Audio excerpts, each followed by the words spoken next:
côté. Non, je le mets là-bas, d'accord. Ouais, c'est pas quelque chose.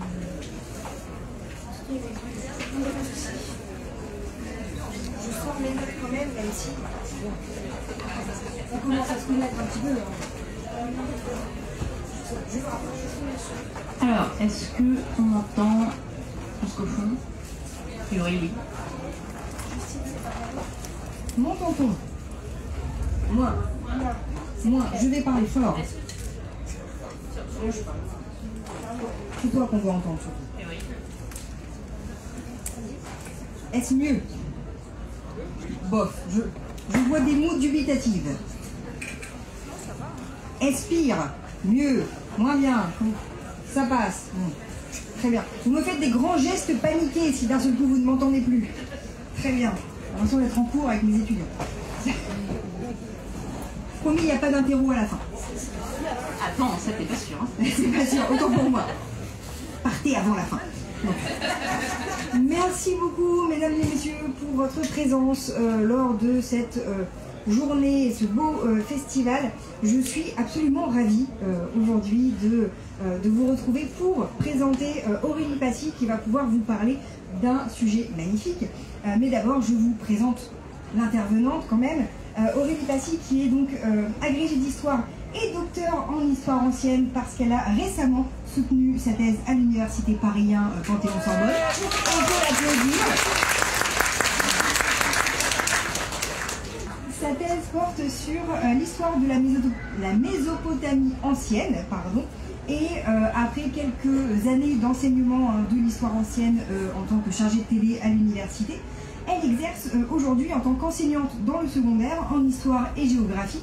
Donc il y a des élèves du secondaire qui ont l'immense honneur de l'avoir en tant qu'enseignante. Ça c'est classe. Depuis 2020, en fait, elle s'intéresse à la représentation de l'Antiquité dans les fictions contemporaines. Alors, en particulier de l'Antiquité mésopotamienne, mais pas que, parce qu'elle a beaucoup de cordes à son arc quand même. Et elle travaille beaucoup sur les récits d'imaginaire, d'où notamment sa présence aujourd'hui. Elle est également, vous l'aurez peut-être remarqué grâce à ses blousons absolument géniaux, et je ne suis pas du tout jalouse. Depuis 2004, elle est également membre de la garde de nuit, 2014, pardon. Ouais. 2014. Oui, je me suis rendu compte. Depuis 2014, qui est une très belle année aussi, elle est membre de la garde de nuit, donc qui est une association française dédiée à l'univers du trône de fer. Si vous ne les connaissez pas, allez faire un tour sur leur stand, ils sont absolument fabuleux.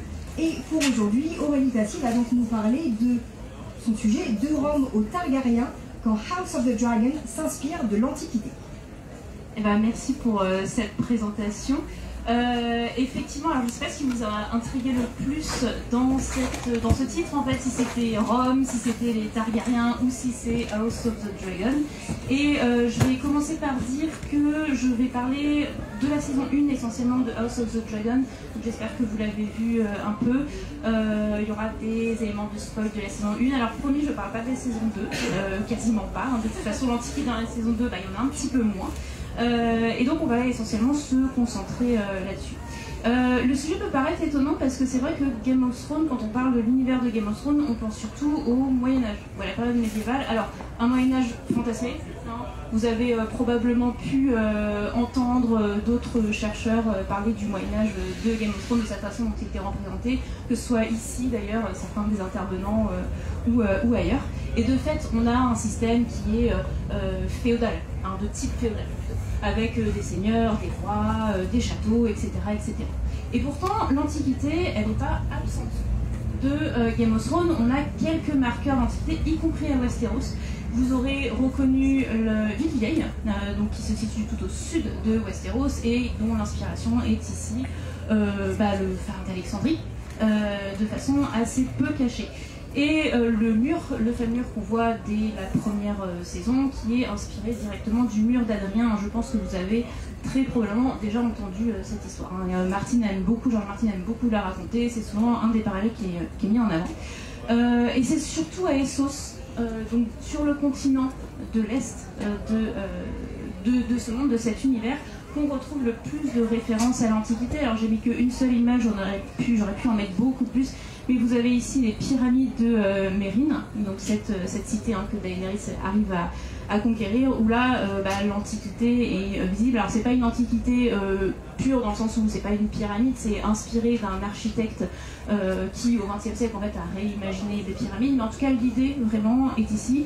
Il y a aussi des thématiques qui sont associées à l'Antiquité qu'on retrouve à Essos, la thématique la plus évidente étant l'esclavage, qu'on va retrouver à Essos. C'est une antiquité qui est mélangée. On a du romain, on a du grec, on a de la Mésopotamie. C'est dans la suite aussi des livres. La série là, va prendre d'autres références que précisément cette livre, mais on est dans la série de ce que fait les livres. Et l'Antiquité, on va la retrouver beaucoup plus visible dans la nouvelle saison, la nouvelle série qui s'appelle House of the Dragon, qui est sortie en 2022, et on va la retrouver dans la capitale de Westeros, donc Port-Réal, King's Landing en anglais pour ceux qui ont plus l'habitude. Et c'est pas anodin, puisque c'est pas une inspiration qu'on a dans les livres, pour le coup, la différence. Et le but de cette conférence, justement, va être de vous présenter certains éléments d'inspiration de l'Antiquité et surtout leur utilité scénaristique, parce que c'est pas gratuit, il y a une utilité.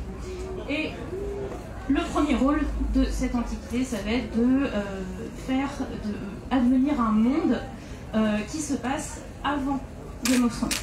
On est à peu près 150 ans avant la série principale. Et alors, ça c'est vraiment un gros poncif de la fantasy, c'est que ça se passe 100 ans, 200 ans, 300 ans, 3000 ans avant une série principale, le monde bouge peu. Il y a assez peu d'évolution, que ce soit dans la technologie, dans les langues, dans les structures sociales, structures politiques, et c'est pareil pour House of the Dragon. Il y a des changements, mais ces changements ils se font surtout aux marges. C'est quelque chose qui... le but c'est aussi de ne pas non plus dépayser trop les lecteurs par rapport à ce qu'ils connaissent, mais il y a quand même, il faut quand même montrer qu'on est avant. Et donc le choix de la série de House of the Dragon, ça a été cette fois-ci de montrer qu'il y avait une antiquité en allant puiser littéralement dans l'antiquité. Et ça se fait d'abord par l'architecture. Le fait que j'ai bien nommé cette partie-là, bâtir le passé de House of the Dragon. Les motifs architecturaux, c'était déjà le cas pour Game of Thrones, mais c'est assez facile quand on utilise l'Antiquité de mettre des bouts d'Antiquité, de mettre l'architecture de l'Antiquité, parce que tout le monde connaît les pyramides, tout le monde connaît les colonnes, et on a pas mal d'exemples. Alors je ne vais pas être exhaustive, mais simplement pour montrer quelques éléments. Vous avez ici les colonnes qui se trouvent dans la salle du trône du Donjon Rouge. C'est sculpté en relief, et les reliefs sont complètement inspirés de la colonne Trajane qui se situe à Rome. Et le haut, parce que c'est assez aussi intéressant, c'est qu'il n'y a jamais un seul élément qui est repris de façon identique pour faire un motif d'architecture dans House of the Dragon, c'est que c'est toujours mélangé. Et c'est quelque chose qu'on va voir constamment. Regardez les chapiteaux des colonnes. Là, pour le coup, c'est inspiré beaucoup plus de motifs égyptiens, ou en tout cas égyptianisants, qu'on retrouve notamment dans l'Art Nouveau. Donc pas une antiquité réelle de l'Égypte, mais qui est déjà passée par d'autres prismes. Et je vous ai mis d'ailleurs, alors c'est pas de l'architecture, mais on le voit quand même dès le premier épisode, le trône du roi Jaehaerys, qui là aussi reprend des éléments de cette Égypte un petit peu fantastique. Autre exemple assez intéressant aussi, c'est Fausse Dragon. Alors Fausse Dragon, c'est l'écurie des dragons qu'on a vu dans Game of Thrones et qu'on a vu en ruine. Et ce qui est intéressant, c'est que il a été filmé, la scène a été filmée dans les ruines d'un réel amphithéâtre romain qui se situe en Andalousie. Et qu'est-ce que la série a décidé de faire? Et bien là aussi de puiser dans l'Antiquité, alors pas du tout pour faire un amphithéâtre, mais pour faire une espèce d'immense bâtiment avec des colonnes, avec un dôme. Alors le dôme rappelle là le Panthéon qui se situe à Rome. Et alors le tout, c'est avec une esthétique brutaliste. Ceux qui s'intéressent un petit peu à l'architecture connaissent ce mouvement, surtout qu'il y a un film qui est sorti il n'y a pas très longtemps justement dessus. Mais là encore, en fait, on prend de l'Antiquité, de l'ancienne Antiquité, on les passe à une moulinette et ça donne quelque chose qui va avoir une présence assez marquée. Alors un cas un petit peu particulier, qui est assez intéressant pour voir comment est-ce que notre imaginaire de l'Antiquité se construit. Vous avez ici Accalmie. Alors Accalmie, c'est le château, hein, le fief de la maison Barathéon, qu'on voit pour la première fois vraiment. Alors ça on l'avait un petit peu vu je crois dans Game of Thrones, et que moi réellement qu'on revoit ici dans House of the Dragon. Et les décorateurs sont clairement allés chercher là aussi de l'Antiquité. Alors quelle Antiquité? C'était un petit peu galère à trouver. Eux disent c'est l'Antiquité perse. Bon, très bien, j'ai cherché, j'ai pas trouvé. Jusqu'à ce que je tombe sur ceci. Alors ceci est une gravure d'une ruine, d'une tour qui est parue en fait dans un ouvrage qui s'appelle alors je ne l'ai plus exactement, mais voilà, History of the Ancient Persian Empire, donc l'histoire de l'ancien empire perse, qui est sorti au 19e siècle. Et donc en fait ça marque cet imaginaire de c'est l'Antiquité perse. Sauf que pas du tout. C'est une tour qui date du 12e siècle. Et c'est une tour, c'est un tombeau qui date de la période seljoukide, au XIIe siècle. Mais c'est intéressant de voir qu'en fait même les décorateurs qui ont fait cette série en 2020, ça a été pensé 2021, en fait ont des références qui peuvent s'avérer fausses, mais ça participe en fait à construire nos imaginaires. Bon, surtout l'élément le plus marquant de House of the Dragon en matière d'antiquité, c'est cette lisse. La liste, donc là où se déroule la joute équestre de l'épisode 1, et qui est la référence, vous l'avez peut-être vu, c'est le Colisée de Rome. Donc cet amphithéâtre construit au 1er siècle après Jésus-Christ, qui s'inscrit dans une propagande impériale, alors qu'il y a une nouvelle dynastie d'empereurs romains qui arrive au pouvoir. Eh bien, on a cet élément qui est repris. Alors, ce qui est intéressant, c'est que c'est pas le Colisée en lui-même, puisque vous voyez que il est pas du tout, il est ouvert sur les côtés. Il y a vraiment cette recherche d'essayer d'allier les deux périodes, à la fois la joute équestre du 14e, 15e siècle et l'Antiquité. On reviendra sur la scène qui se passe à l'intérieur de cet amphithéâtre, parce que justement, là aussi, elle fait référence à un imaginaire. Donc ça, c'est le premier point. L'Antiquité sert à construire le passé de Westeros. L'autre élément, c'est que ça permet de caractériser les Targaryens. Alors, les Targaryens, pour ceux qui connaissent un petit peu l'univers, c'est une dynastie de rois qui ne vient pas de Westeros, mais qui vient de Valyria. Alors la Valyria, si vous voyez la carte, ça se situe au sud-est de Westeros. C'était un ancien empire assez impérialiste qui avait réussi à conquérir une grosse partie du continent grâce au contrôle des dragons. Et les Targaryens, c'était une des familles qui contrôlait les dragons, et cette famille, elle a miraculeusement échappé à la destruction de Valyria, qui s'est faite en une nuit. Ça a été détruit par ce qu'on appelle le fléau en une nuit. Bon, là aussi, la référence, elle est assez explicite, c'est l'Atlantide qui a été prise comme référence par George Martin. Alors, la série, il n'y a pas de choses sur Valyria en elle-même, et la série ne développe pas du tout la chose. On sait juste que l'Empire s'est effondré en un jour, avec des tsunamis, éruptions volcaniques, etc. Et les créateurs de la série, en fait, ils vont reprendre cette idée d'associer Valyria à l'Antiquité romaine et l'Antiquité grecque, et on va la voir, en fait, on l'aperçoit dans la série avec la maquette. Cette maquette qui occupe quand même pas mal d'épisodes, et le roi Viserys qui construit cette maquette. Alors déjà, d'un point de vue visuel, on voit qu'il y a pas mal de motifs architecturaux là encore qui rappellent l'Antiquité. Vous avez là au premier plan l'hippodrome, le Circus Maximus de Rome. Il y a, alors j'ai pas pu zoomer, mais il y a des petits bouts d'aqueduc à droite à gauche, il y a des formes pyramidales, il y a des colonnes. Enfin bref, il y a pas mal de choses qui font référence à la façon dont on se représente l'Antiquité. Et de manière générale, la maquette, elle est gigantesque. Ça c'est pour après. Elle est gigantesque, elle est en construction. Si vous allez faire attention, quasiment à chaque épisode, elle grandit cette maquette. elle finit par occuper tous les appartements royaux. Et c'est aussi intéressant parce que l'aspect gigantesque, le gigantisme, est quelque chose qui est associé à l'Antiquité, notamment depuis les péplums. Depuis que les péplums ont mis en avant cet aspect gigantesque de l'Antiquité, c'est quelque chose qu'on retrouve beaucoup. Et enfin, alors vous avez ici une maquette de Rome qui est censée être la Rome du IVe siècle, qui a été créée par un architecte qui s'appelle Paul Vigo. On est au début du XXe siècle. Et c'est une façon en fait de représenter l'Antiquité, les maquettes de l'Antiquité très blanches qu'on retrouve en fait et qui est vraiment qui est pris comme référence par les créateurs. Et c'est intéressant parce qu'on a aussi toute cette idée d'une Antiquité qui est très blanche, les statues sont blanches et ça n'a pas du tout été le cas. Je pense que l'Antiquité ça devait faire mal aux yeux. C'est un petit peu kitsch. Bon, les séries plus récentes sur Rome justement font plus attention à ça et mettent beaucoup plus de couleurs.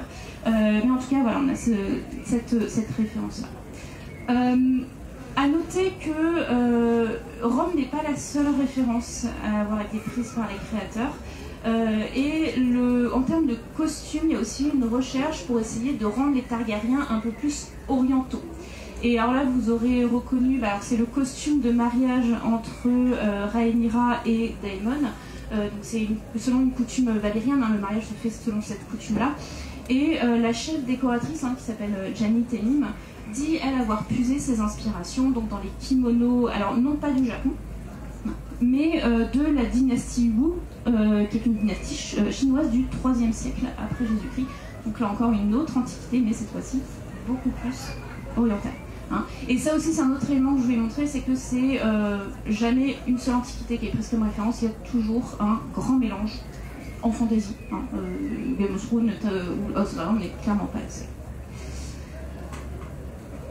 L'Antiquité, c'est aussi, l'Antiquité romaine en particulier, c'est aussi une histoire qui est associée à l'apogée et à la décadence. C'est les créateurs, donc Ryan Condal, dont j'ai mis une citation ici, et le showrunner de la série, qui dit que donc c'est une histoire, House of Dragon est une histoire d'empire et de déclin, avec un empire à son apogée. Et de fait, on voit le faste des costumes, les bijoux beaucoup plus présents dans cette série-là que dans Game of Thrones, la grandeur des monuments, l'omniprésence des dragons, bref, les Targaryens sont puissants. Sauf que House of Dragon raconte aussi l'histoire d'un déclin. Et si je vous dis un empire riche au sommet de sa puissance, mais qui glisse plus ou moins lentement vers une décadence qui est minée par l'oisiveté, la corruption des mœurs, des querelles internes, de la violence, on va souvent penser à l'Empire romain. En tout cas, à cet imaginaire autour de l'Empire romain. Alors bon, les historiens aujourd'hui, c'est pas du tout historique, mais c'est à cette idée-là. En fait, l'idée d'un empire romain qui s'effondre en raison d'une lente décadence, c'est une vision historiographique, c'est-à-dire que c'est une vision qui a été en grande partie construite par les historiens du passé. En fonction de la renoncée des recherches, c'est quelque chose qu'on revoit. Et alors, c'est une idée qu'on a mais dès l'Antiquité. Vous connaissez peut-être probablement cet auteur qui s'appelle Juvénal, à qui on doit la fameuse réplique Panem et Circenses, donc du pain et des jeux, et qui déjà au 1er siècle après Jésus-Christ déplorait le fait que les citoyens désormais ne s'intéressaient que à la nourriture et que aux jeux du cercle. Et cette idée, en fait, elle vient surtout d'un auteur anglais qui s'appelle Édouard Gibbon. Édouard Gibbon qui, au XVIIIe siècle, on est à la fin du XVIIIe siècle, écrit un ouvrage qui s'appelle, alors en français, Histoire de la décadence et de la chute de l'Empire romain. Alors lui-même, il faut savoir qu'il écrit dans un contexte où l'Empire anglais, à cette époque-là, va pas super bien. Fin du XVIIIe siècle, il y a une petite guerre qui est la guerre d'indépendance américaine, et donc ils ont perdu beaucoup de leur puissance. Et sa vision de Rome, elle reflète aussi ses propres angoisses contemporaines. Et depuis, en fait, Édouard Gibbon, il a vraiment, mais extrêmement fortement marqué les imaginaires. Et on a cette association entre Rome, la décadence et la chute d'un empire. Et c'est un modèle narratif qui est réemployé dans les fictions qui parlent de Rome, mais aussi dans les fictions qui parlent d'un empire fictionnel, un empire imaginaire. Bon, aujourd'hui, c'est une vision historiographique qui est complètement dépassée. Alors effectivement, il y a un délitement dans les périphéries. mais on va plus parler de la fin de la centralisation. Il y a d'autres puissances, d'autres cités en fait, comme Constantinople, qui émergent. Mais en tout cas, on n'a plus du tout cette image d'une Rome qui s'effondre après une décadence en particulier morale. Mais House of Dragon capitalise complètement sur cette image en reprenant deux motifs qui sont associés à cette décadence. Ces deux motifs, c'est la luxure et la violence. Et alors, bon, ça c'était simplement pour dire que voilà, c'est un motif qui est repris, ces tableaux du XIXe siècle qui sont quand même assez connus. Je ne sais pas si vous les aviez lus, mais les appartements privés dans le Donjon Rouge, dans lesquels on passe quand même beaucoup de temps dans la saison 1, sont recouverts de peintures murales qui représentent des scènes sexuelles très explicites avec des hommes, des femmes, des dragons, des créatures hybrides. On les voit même, on les voit même souvent lors de scènes un petit peu en décalage avec le ton de ces peintures murales, notamment la mort d'Aemma, donc de la reine. La détresse d'Alicent qui se retrouve seule à 14 ans, enceinte, voilà. Et en fait, c'est vraiment explicitement fait pour créer un décalage. L'inspiration ici, alors c'est Jim Kay cette fois-ci, le directeur artistique, qui dit que vraiment ça a été un choix d'aller vers la peinture murale plutôt que vers la fresque, que vers les tapisseries, parce que les tapisseries évoquent le Moyen-Âge, alors que la fresque, la peinture murale, c'est complètement antiquité. Et là aussi, l'inspiration qui est prise, ça va être les peintures de Pompéi, les peintures érotiques de Pompéi. Et c'est vrai qu'il y a tout un imaginaire autour de l'érotisme, voire de la pornographie, en fait, qui est associé à Rome. On a souvent en tête ces idées d'orgie associées à Rome. Ceux qui ont jeté un coup d'œil à la série Spartacus sur Netflix l'illustrent bien. Voilà. L'autre symbole,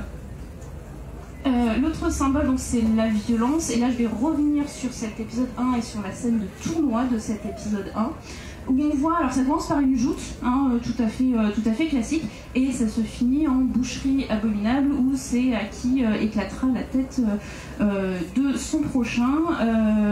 Alors, les joutes historiques ont pu être meurtrières. Dans le sens où des accidents ça arrive. Il y a un roi qui est le roi Henri II qui est mort à la suite d'un tournoi, il s'est pris une lance dans l'œil, pas de bol. Mais c'est un accident. Dans les livres de George Martin, il y a beaucoup de tournois, il y a beaucoup de joutes, et là aussi elles sont meurtrières, elles sont plus meurtrières qu'elles ne l'étaient à l'époque, historiquement, mais ça reste là aussi un accident, c'est un ressort scénaristique pour soit montrer un complot, soit mettre un petit peu de peps. Reste que ni dans les livres ni dans la série on a de joyeux massacres organisés comme on a dans House of Dragon, et là ça renvoie à un autre imaginaire qu'on connaît beaucoup, notamment ceux qui ont vu Hunger Games, c'est les combats de gladiateurs. Et les combats de gladiateurs qui sont, alors dans quasiment toutes les fictions que j'ai vues qui reprennent de plus ou moins loin ce motif, c'est souvent une joyeuse boucherie où le but c'est qui tuera l'autre, ne serait-ce que les films Gladiateur, dont le 2 est sorti il n'y a pas très longtemps. Ça vient là aussi, alors beaucoup du 19e siècle, le 19e siècle a vraiment beaucoup forgé nos imaginaires, et notamment, alors vous connaissez probablement ce tableau, vous connaissez peut-être encore plus le symbole qui est marqué sur ce tableau, qui n'est pas du tout attesté historiquement, mais qui a tellement marqué que partout, tout le temps, en fait, quand il y a un jeu, un spectacle, des jeux de gladiateurs, vous avez l'empereur méchant qui dit ça, qui va pour tuer le gladiateur. Bon, bref, je reviens. C'est donc un imaginaire qui est toujours réactivé, que ce soit pareil dans les fictions liées à Rome ou dans des fictions imaginaires comme Hunger Games. Alors il y a toujours un objectif narratif derrière ce motif-là, c'est souvent soit pour dénoncer la tyrannie d'un pouvoir, soit pour interroger en fait notre rapport aussi au divertissement. Et dans House of Dragon, il a plusieurs fonctions. Déjà, il installe donc cette ambiance de décadence et il annonce le conflit sanglant à venir. D'ailleurs, il y a pendant que la scène se déroule, hein, il y a une discussion justement sur le fait que oh là là, ces jeunes, ils sont violents, ils n'ont pas connu la guerre entre Rhaenys et son mari. Donc vraiment, le lien il est assez explicite. Le deuxième élément, c'est qu'il illustre aussi la faiblesse du roi. Viserys. Viserys, c'est un roi qui préfère souvent organiser des jeux ou organiser des chasses que de s'intéresser au gouvernement de son royaume. Et donc ici, alors on n'a pas un tyran cette fois-ci, mais on a un roi qui est faible. Alors malgré lui, mais un roi qui est quand même faible.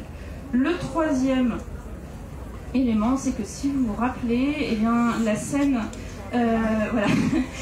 La scène de tournoi est mise en parallèle de l'accouchement de la reine Aemma Arryn.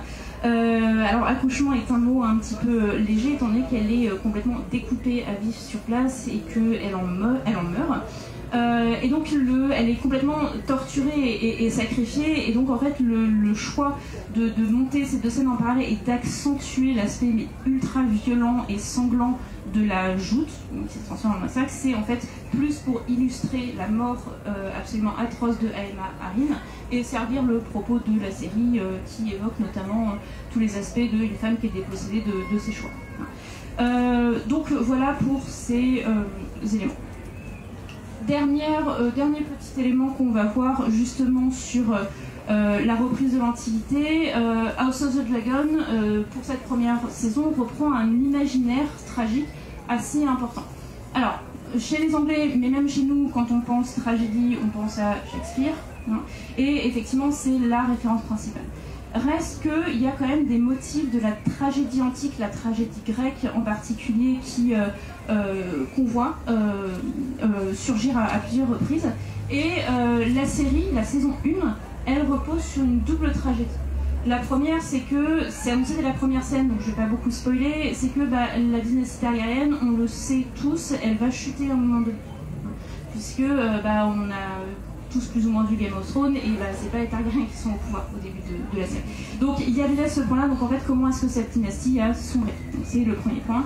Le deuxième tragédie, c'est celle plus intime du roi Viserys Ier, un roi tout à fait mélancolique, hanté par Valyria et qui finit, hop là, alors vous le voyez effectivement, qui se décrépit à mesure de la série, à mesure que sa maladie avance et qui finit par mourir. Et c'est ce qui va déclencher, c'est un des éléments qui va mener au conflit. Alors, dans une tragédie grecque, le héros appartient à une lignée le plus souvent royale, voire mythique, qui est marquée par des fautes que leurs ancêtres ont faites et qui se transmettent de génération en génération. Il y a des interventions divines, et c'est quelque chose qui est d'ailleurs rappelé aussi il y a cet aspect de les dieux en fait jouent avec les Targaryens quand un Targaryen naît. Je vous ai mis la citation du livre qui vient de l'intégrale 3. Dans une tragédie, il y a souvent une lutte fratricide avec des parricides. Bon, House of Dragon coche un petit peu toutes les cases. En termes de narration, la tragédie elle a lieu parce qu'il y a une faute originelle qui est faite par le héros. Ça s'appelle l'amartia, cette faute, et elle est souvent motivée par un orgueil démesuré. C'est le fameux hubris chez les Grecs, qui est un crime d'orgueil démesuré. Et cette faute, elle va mener inévitablement et même nécessairement à la fin du héros. Il n'a pas le choix, on sait dans une tragédie que le héros va mourir, disparaître. Et c'est Viserys qui incarne cette figure, lui qui vit dans ce passé inatteignable qu'est Valyria. De manière générale, l'orgueil est un thème qui est récurrent tout au long de cette saison 1, puisque dès le premier épisode, Viserys explique que la chute de Valyria, il explique devant une scène, je reviendrai dessus, mais il explique que Valyria a été détruite parce que les Valyriens ont voulu trop contrôler de dragons. Ce qui est tragiquement prophétique, étant donné que dans l'épisode 10, ce qui est censé déclencher vraiment la dernière phase du conflit, c'est que Aemond n'arrive pas à contrôler son dragon, qui s'appelle Vagar, et que le dragon croque le fils de Rhaenyra et son dragon. Il a glissé, faute. Voilà. Ça arrive. Voilà, mais en fait, toute cette histoire. La série, alors il y a d'autres ingrédients qui font une tragédie grecque et la série en mobilise d'autres. Il y a des prophéties, alors, et l'ingrédient classique de fantasy, mais quand même la prophétie est quand même centrale. Et surtout, on a ce personnage qui est intéressant, qui est Elaena Targaryen, qui est la fille du roi et de Alicent, et elle a des paroles vraiment sibyllines. Alors, ce sont des prophéties. Et ce personnage, il incarne une Cassandre. Hein, c'est-à-dire ce personnage qui lit l'avenir, qui connaît l'avenir, mais qui a été maudite, et donc personne ne la croit. Et en fait, personne ne l'écoute. Alors que vraiment, elle raconte tout. Hein. Voilà. Toujours. Et là où c'est intéressant, c'est regarder ce qu'elle est en train de broder. C'est une araignée. Et là, ça fait référence à un autre motif, un autre élément de l'Antiquité, qui sont les parques ou les nornes, qui sont en fait des divinités qui président au destin humain en tissant des fils. Donc là aussi, il y a des petits éléments. De manière générale, alors, dans la saison 2, c'est le seul élément que je vais dire, mais dans la saison 2, Elaena, elle est aussi liée à une vision prophétique. Donc voilà, on a toujours ce personnage-là qui est en lien. Hop là, et hop là, voilà, je reviens dessus. Alors cette fois-ci, on retourne plus à Shakespeare, en effet, mais une scène de ce qu'on appelle un memento mori, donc une scène où l'image de la mort vient rappeler la vanité des ambitions humaines, qui est un motif qu'on retrouve dans l'Antiquité. Je vous ai mis d'ailleurs une mosaïque qui date de l'Antiquité romaine. Alors si vous avez vu Rome, la série Rome, vous avez reconnu le motif, hein, puisqu'il apparaît dans le générique. Mais c'est surtout un motif qui est populaire au XVIe siècle et qui continue à être beaucoup peint. Et en fait, donc voilà, cette association, le motif existe dès l'Antiquité, mais l'association, notamment avec le théâtre et la tragédie, vient plus tard. Mais on a une répétition de ce motif dans House of the Dragon. On s'éloigne un petit peu de la tragédie, mais quand même, pour insister sur la gravité du moment.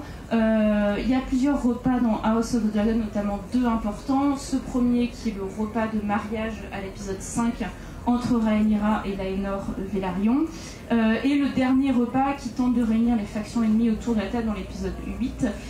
Et là, la mise en scène en fait reprend à chaque fois la scène peinte par Léonard de Vinci, qui est un tableau qui est extrêmement célèbre et repris partout, et c'est pour ça que c'est lui qui a été pris comme référence.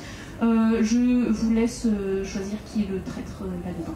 Voilà, c'est pas moi je ne prends pas parti.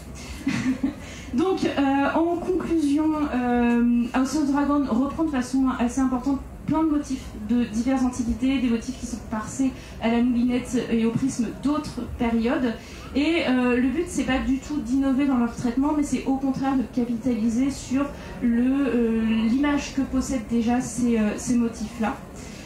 Vous remarquerez au cours de la série que justement ces motifs antiquisants, ils disparaissent au fur et à mesure, à l'image des peintures murales, des fresques murales en fait, qui sont très présentes. Donc là, c'est l'épisode 2 ou 3, je ne sais plus, je crois que c'est plutôt l'épisode 3 au-dessus, qui est complètement muré dans l'épisode 6, le moment où Alicent justement étend son influence au sein du Donjon Rouge.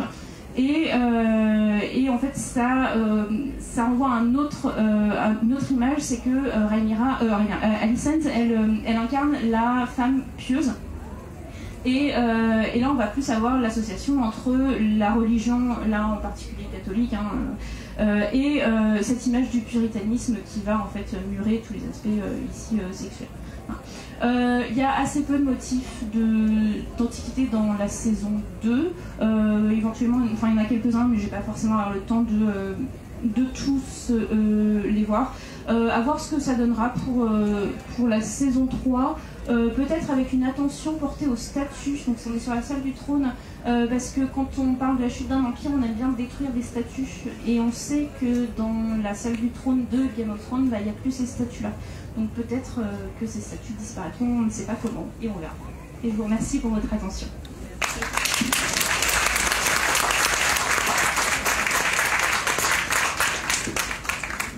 Merci beaucoup Aurélie pour cette présentation et pour ce panorama déjà très large. Je suppose que vous avez déjà plein de questions, donc n'hésitez pas à vous manifester. Voilà. J'allais dire sinon je vais en poser, mais bon, je savais bien que je n'aurais pas fait. Oui, bonjour. C'est juste pour savoir si, à votre connaissance, il y a un lien entre les pratiques incestueuses des Targaryens et la dynastie Lagide de Ptolémée, ou alors si c'est plutôt les herbivores. Non, alors selon George Martin, ce sont les Ptoléméens qui sont pris effectivement en référence plutôt que les autres dans le Moyen-Âge. Et ça, il le dit assez explicitement, donc oui. Bonjour, j'aimerais revenir sur cette tour circulaire à Calmy qui vous a posé tant de problèmes. Et en fait, je crois que c'est abordé dans les livres, parce qu'il y a un passage dans le tome 3 du Trône de Fer où on nous dit qu'en général, les tours carrées sont très anciennes et datent vraiment de l'Antiquité, avant la conquête des Targaryens, tandis que les tours circulaires sont beaucoup plus récentes. Et c'est pour ça que je pense que les décorateurs se sont retrouvés avec ce problème, c'est-à-dire qu'il fallait une inspiration antique pour Calmy qui est super vieille, mais c'est dit explicitement dans les livres que cette tour énorme est ronde. Donc je pense qu'ils se sont tombés sur un os. C'était juste pour dire ça. Oui, effectivement. Après, à Calmy, on la voit dans Game of Thrones, mais ils n'ont pas du tout retenu l'idée qui avait été mise. Effectivement, Calmy est complètement décrite comme ronde. L'inspiration, là, George Martin, alors il ne le dit pas explicitement, mais on pense que ce sont les ruines d'un château médiéval duquel il ne reste que le donjon principal. Et alors, normalement, dans les livres, elle est beaucoup plus basse et beaucoup plus large, en fait, beaucoup plus massive. Mais effectivement, ils se sont beaucoup plus appuyés sur les livres là, pour la description de ce bâtiment-là. Beau compromis architectural. Avez-vous des questions, des volontés de spoiler sur les prochaines saisons? Je ne sais pas comment. Mais je peux juste revenir aussi sur la question sur l'inceste. C'est vrai que c'est quelque chose qu'on associe beaucoup aux Ptolémées, mais beaucoup de manière générale aux pharaons. Et en fait, on sait avec les recherches plus récentes que c'est très faux, en fait, que les pharaons ne pratiquaient pas l'inceste. Il y a une dynastie qui l'a pratiqué, mais plus d'un point de vue rituel que réel. Et même les Ptolémées, on sait que, par exemple, Cléopâtre, donc son père a épousé sa sœur, mais elle n'est pas issue de ce mariage-là. Hein, et que donc, en fait, c'était une sorte de compromis. Encore aujourd'hui, alors parce qu'en plus, c'est une époque où ils s'appellent tous pareil. Et que donc, dans les sources, quand on a une Arsinoé et qu'en fait, à cette époque, il y a 4 Arsinoé différentes, on sait que parfois, on a eu tendance à les marier entre eux, alors que parfois, en fait, non, c'était pas la bonne Arsinoé, c'était pas le bon personnage. Voilà. Mais effectivement, l'inspiration est explicitement là. J'ai peur de poser la question, qu'est-ce que tu entends par de l'inceste rituel plutôt que réel? J'ai très peur du résultat. Mais... Non, c'est-à-dire qu'ils sont mariés devant les dieux. Il y a une cérémonie, mais qu'elle est reine, mais qu'il n'y a pas forcément de consommation de mariage, ou en tout cas, voilà, c'est pas l'héritier des enfants de mère. Je demandais, est-ce que vous pourriez, s'il vous plaît, nous parler un peu de l'inspiration byzantine qu'il y a dans les Targaryens aussi, parce que pour ce qui est de la récupération de l'Antiquité avec le costume de Rhaenyra, dans l'épisode 1 notamment, je pense qu'il y a beaucoup à dire aussi, ou le Saint-Empire romain germanique aussi. Alors voilà, parfait, voilà, j'avais mise de côté parce que je savais, j'avais prévu d'en parler, mais effectivement, alors je vous ai mis en plus une citation en anglais du chef décorateur qui dit aussi que plutôt que d'aller chercher dans des références médiévales, on va plutôt rechercher dans cet imaginaire d'un passé plus lointain, et là donc c'est intéressant qu'il associe l'Antiquité et la Byzantine. Alors l'Empire byzantin, qui est une dénomination récente, hein, il ne s'appelait pas Empire byzantin à cette époque, eux s'appellent l'Empire romain d'Orient, et ils reprennent complètement en fait l'héritage justement de Rome. Alors c'est intéressant parce que ça aussi, l'Empire byzantin a aussi un petit peu comme Rome, mais qui sont un peu différentes, cette image d'un empire qui est en décadence. C'est Édouard Guibon, hein, d'ailleurs, dont je parlais, qui lui aussi insiste sur cet aspect violent, corruption, etc. Et donc, je pense que ça a aussi été une des références, enfin ça a été une des références pour créer des motifs architecturaux, pour évoquer le costume qui est effectivement là explicitement repris d'une mosaïque de l'époque byzantine, ce qui avait aussi à la fois l'avantage de montrer le faste, hein, parce qu'on a une tenue qui est beaucoup plus chargée par exemple que ce qu'on avait vu sur Game of Thrones, beaucoup plus de broderies, de perles, etc. Mais en même temps d'avoir cette petite idée aussi derrière on est sur une autre période et un empire en fait en déclin. Alors il y a un motif architectural, donc je vous ai mis ici, si vous vous en souvenez, c'est dans le jardin sacré de Port-Réal, on voit assez souvent ce petit bâtiment qui est au fond, hein, qui est vraiment la copie conforme d'un petit bâtiment de l'époque byzantine. Faut aussi regarder du côté des Vélarions, parce que les Vélarions, dans l'architecture de leur château qui s'appelle la Marque, il y a beaucoup de reprises de byzantins, et là aussi c'est intéressant parce que les Vélarions sont aussi originaires de Valyria. Eux n'avaient pas de dragon, mais ils sont originaires de Valyria. Donc là aussi on a cette idée on associe l'Antiquité et l'Orient à cette famille pour créer un petit décalage par rapport aux familles qu'on avait vues dans Game of Thrones. Je me permets de rebondir du coup, parce que je voulais te poser la question sur les Vélarions justement qui ont ce même héritage, j'ai envie de dire cette même origine légendaire aussi. Et en même temps, j'ai l'impression que dans la série, en tout cas, on ne retrouve pas les mêmes enjeux sur les costumes. J'ai l'impression que dans les costumes des Vélarions, on a moins cet ancrage antique, mais je connais beaucoup moins que toi, donc est-ce qu'on retrouve ça dans cette famille-là aussi? Alors l'accent a plus été mis, alors j'ai un peu moins regardé les costumes des Vélarions, je t'avoue, mais l'accent est beaucoup plus mis sur l'apparat moderne, donc de l'époque moderne, notamment, alors les Vélarions, ils ont notamment un poignard avec une garde, alors j'ai pas de photo là, mais qui est un type de poignard que les princes de l'époque moderne, alors je sais plus, c'était en cour française, portée. Et alors les Vélarions, ils ont un peu cette figure quand même s'ils ont un héritage très ancien, cette figure de entre guillemets nouveau riche. Enfin, ils se sont beaucoup enrichis avec Corlys Velaryon et ses voyages. Alors c'est quand même une grande famille, ce qui fait que les mariages avec les Velaryon, ça passe, hein, c'est pas trop dégradant. Mais du coup l'accent a beaucoup été mis sur, en fait on montre, on se paraît, et le décor de la Marque où en fait on a des vestiges des voyages de Corlys avec plein de choses qui viennent aussi un peu d'antiquité, en disant bah regardez, on a été jusqu'au bout du monde et on ramène toute notre puissance et notre richesse.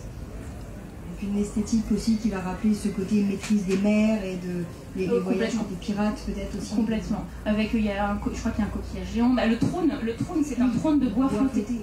Ça rappelle aussi ce lien à la mer. Avez-vous des questions? On a encore un tout petit peu de temps.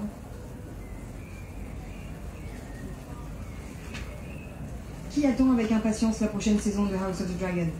Dénoncez-vous. Il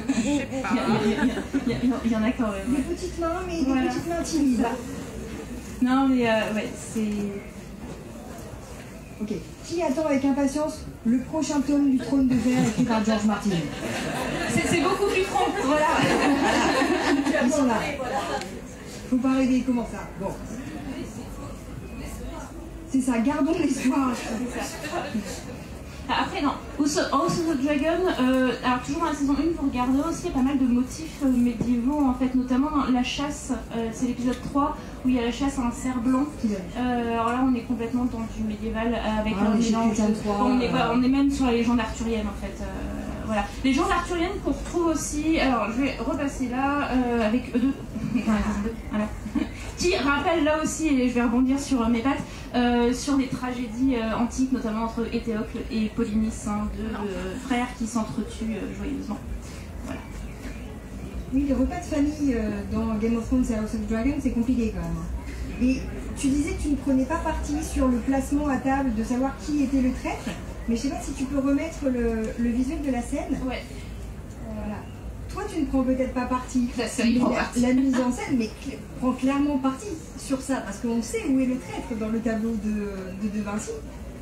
On sait d'où sort le poignard. Ouais. Je ne veux pas dire que la série n'est pas totalement objective, mais bon. Merci beaucoup Aurélie pour cette présentation. Je pense qu'on peut l'applaudir.